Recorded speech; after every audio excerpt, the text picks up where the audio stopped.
It has been a whirlwind around Rangers lately, and you can almost feel the tension pulsing through every corner of the club. The mood shifted dramatically after the departures behind the scenes, and the fallout is still spreading as the board tries to steady the ship. The sense around Ibrox is that this next chapter has to be handled with far more care because the previous decisions dragged the team into a place nobody expected. When you look back at the choices made over the past months, it is no surprise the supporters are frustrated. The gap between what was promised and what actually arrived has grown wider, and the squad today shows exactly how much rebuilding is needed. You look at the calendar and it hits you that we are nearing the end of November, yet the team feels miles away from where it should be at this stage. The lack of balance across the squad is startling, especially after such a heavy investment during the summer. The supporters kept asking the same question over and over again. How did all that spending translate into a squad that looks weaker than before? You do not expect to tear things down and end up with fewer solutions. It is baffling to see so many gaps still glaring across the pitch. The hope was that the summer would push Rangers forward, not drag them backwards. And that is exactly the frustration boiling over. The recruitment strategy looked confused from day one.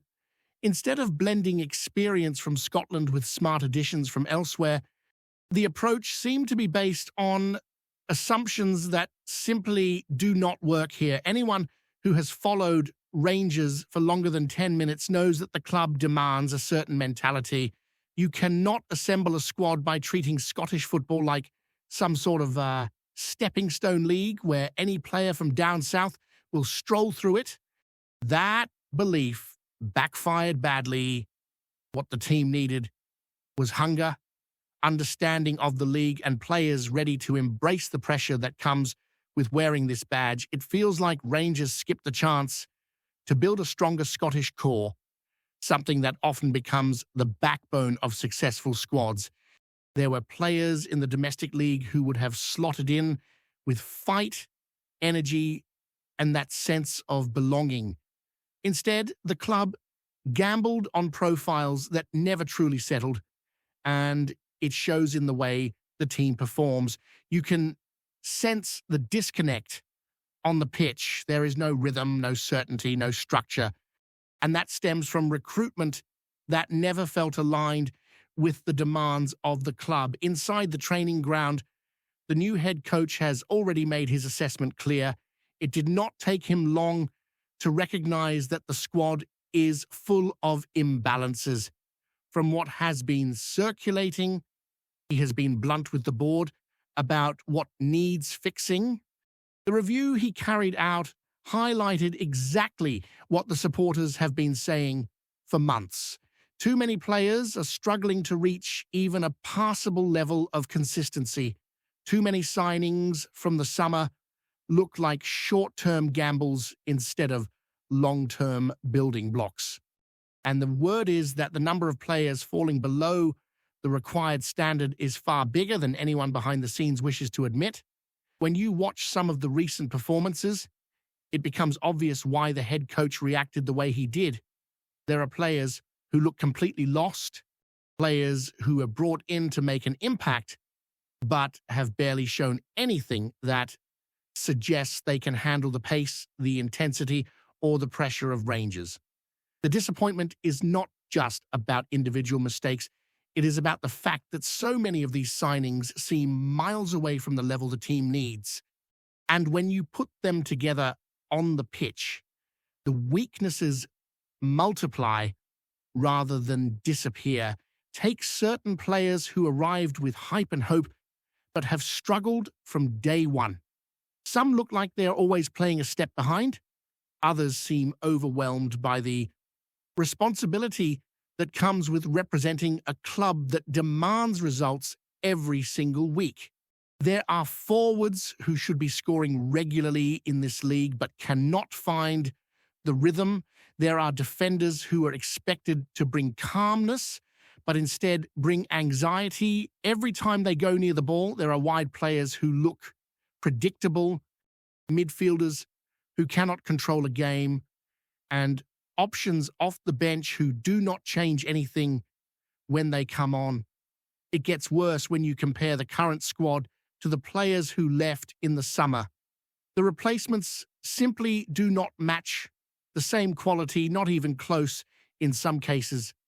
You strip 60 goals out of a team, and the return you get in exchange barely scratches double digits. That kind of drop-off is catastrophic for any club, but for Rangers, it is unforgivable. You cannot compete for trophies when your attacking options have gone from threatening to toothless. The numbers tell the story, but the eye test tells an even louder one. The head coach has not shied away from telling the board that the situation cannot continue like this. And honestly, that is exactly the kind of leadership Rangers have been missing. He comes with a background built at massive clubs, places where standards are sky high and where weak decisions get exposed instantly. He has worked around elite players in elite environments, and he carries himself like someone who understands structure and identity. The biggest relief for the fans is that he seems willing to take control of the direction of the squad, something that has been lacking for far too long. The reaction from the hierarchy was just as important. When you hear the language used in the official communication, there's no attempt to paint the departures as something mutual or gentle. It was firm, clear, and decisive. That alone tells you everything about how badly the previous decisions were viewed from inside.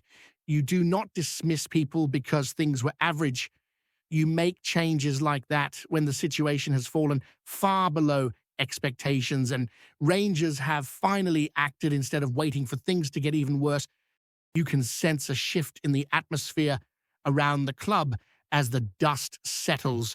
For the first time in a long while, there is a feeling that someone inside has finally drawn a line in the sand. The head coach has made it clear he is not here to accept chaos, and that alone has started to change the energy around Ibrox. The supporters have been desperate for someone with the courage to look at the squad honestly and admit what everyone has been seeing on the pitch.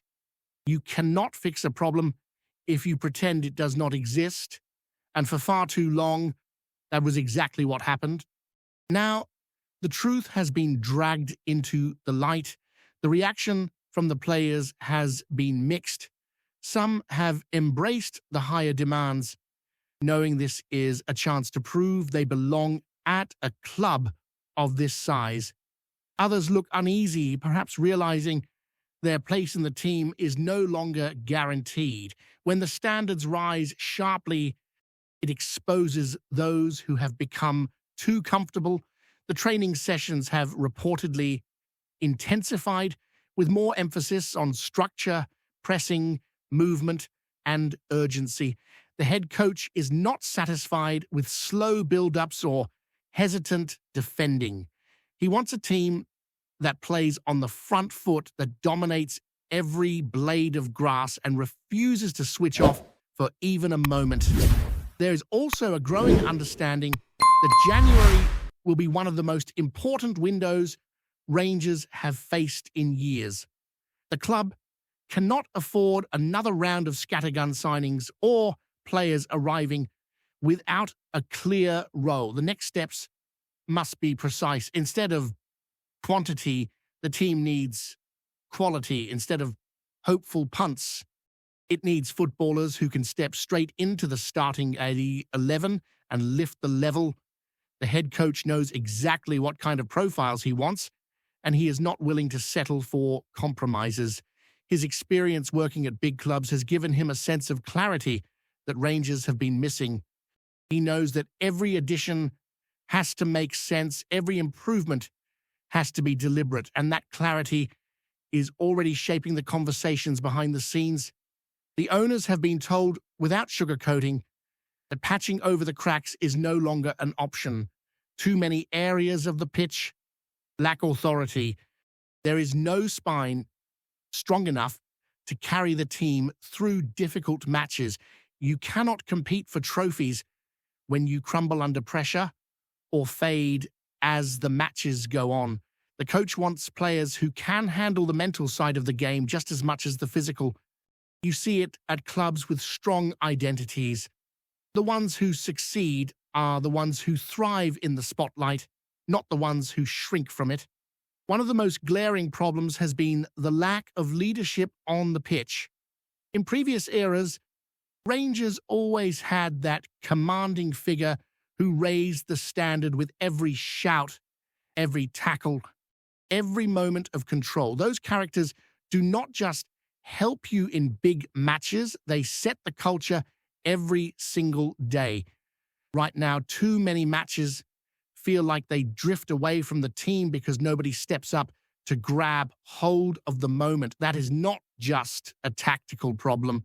It is a squad building problem. You need fighters, you need organizers, you need characters who pull others with them. The supporters have shown incredible patience considering the mess they have witnessed. Week after week, they filled the stands, hoping to see signs of progress, hoping for a spark, even when the football on the pitch made it hard to stay optimistic. That is the thing about Rangers fans. Even when they are angry, even when they are disappointed, they still expect the club to rise to a higher level. That pressure can break weak players, but it also turns good players into great ones. It is part of what makes the club what it is. It is part of why the head coach has insisted that anyone brought in from now on has to understand exactly what it means to represent Rangers. And that brings us to the heart of the matter. The mistakes of the summer were not just about poor performances. They were about a recruitment approach that did not respect the demands of the club. You cannot build a successful squad if you ignore the style of play, the culture, the expectations, and the mentality required to thrive in this environment. Rangers cannot be a place where players come to find themselves. It has to be a place where players arrive ready to make an impact. That difference matters more than people realize. When the squad is full of question marks, the team plays like a group of individuals rather than a unit. This is exactly why the head coach has taken such a firm stance. He has seen enough football to recognize when a group is not fit for purpose. Instead of pretending everything is fine, he has chosen to challenge the situation head on. His meetings with the board have reportedly been sharp, honest, and without any attempt to protect egos. You need that kind of conviction if you are going to turn things around. A soft approach would only delay the inevitable. Rangers are not a mid-table project that can wait years for things to click. Every season without progress piles even more pressure onto the next. Another issue the coach highlighted was the lack of versatility across the squad. Too many players fit only one role and struggle when asked to adapt. Modern football demands flexibility. If someone cannot switch positions, adjust to different systems, or handle tactical changes, they limit what the manager can do. Rangers have spent too long adjusting their tactics to suit the weaknesses of the squad instead of building a squad that suits the tactics. That is not sustainable and never leads to long-term success. The coach wants players who can move quickly, think quickly, and react quickly, because that is the level needed if the team is to compete properly. The upcoming months will be intense. Training will be harsher, expectations will be higher, and the room for excuses will shrink to nothing. The players who are willing to fight will rise, and the ones who cannot cope will naturally fade out of the picture. But that is how it should be. A club like Rangers cannot carry passengers. You either contribute or you step aside. And for the first time in a while, it feels like someone is willing to enforce that standard with absolute seriousness. There is also the question of how the new signings will respond to this new level of accountability. Some might use it as motivation to turn things around, proving that they were worth the investment after all. Others may realize quickly that they are not suited for this environment. That clarity is necessary because the squad needs trimming as much as it needs reinforcing. The head coach wants a tighter group, a team built on reliability rather than potential. The days of taking chances on players who might come good eventually are fading away. Rangers need footballers who can deliver now. For the supporters, this new direction brings a glimmer of hope. They can see that someone inside the club finally understands the urgency of the moment. They can feel that the head coach is not afraid to take responsibility and demand better from everyone around him. And even though the road ahead will be difficult, there is at least a sense that the team is no longer drifting aimlessly. There is a plan forming, a clear vision, and the conviction to follow it through. Before we continue, make sure to subscribe to our channel and turn on notifications to get all the exclusive news about Rangers FC. Don't overlook any details about your beloved team. It's crucial for Rangers FC fans. There's a stirring rumble rolling through Govan, the sort that has folk leaning over pint glasses and whispering like they've been handed a state secret. Word on the continent, and now echoing through the closes around Ibrox, is that the Rangers board have quietly struck an agreement for Mujaid, the commanding Spanish centre-half long, admired for his ability to stitch together a backline with the calm of a veteran twice his age. It's being spoken of almost breathlessly as a move that could reshape the very bones of the Rangers' defence. No one inside the club is saying much, of course. That silence only fuels the murmurs drifting across fan forums and snaking through the stands. Supporters are already imagining the lad stepping out under the floodlights, the sort of player who seems built not just for tidy tackles, but for organising the chaos around him.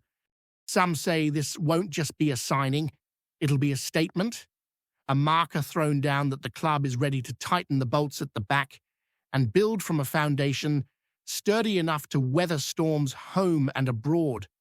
What's catching attention is the tone from certain European circles insisting that negotiations aren't just advanced but settled, as if the handshake has already been traded away from prying eyes. There's talk of the deal being crafted with a long-view vision, the kind that suggests Rangers see Mujaid not merely as a stopgap, but as a cornerstone, someone to anchor a defensive evolution years in the making. Even the skeptics are finding it hard to ignore the momentum of the whispers. Around the training ground, folk pretend nothing's happening, yet there's that familiar buzz, the electric hum that always arrives when a club is on the cusp of something bold. Whether Mujaid truly steps onto the turf in royal blue remains to be seen. But the rumour itself has already taken on a life of its own, swirling through Glasgow like a gust off the Clyde. And if the chatter proves true, the transformation promised at Ibrox might already be underway quietly, confidently, and with the kind of ambition that sets tongues wagging across Europe. Greetings, fans. Make sure to hit that like button and subscribe to the channel, as it's greatly appreciated by Rangers FC. And don't forget to share your thoughts on the news in the comments section below. Until the next video, stay tuned.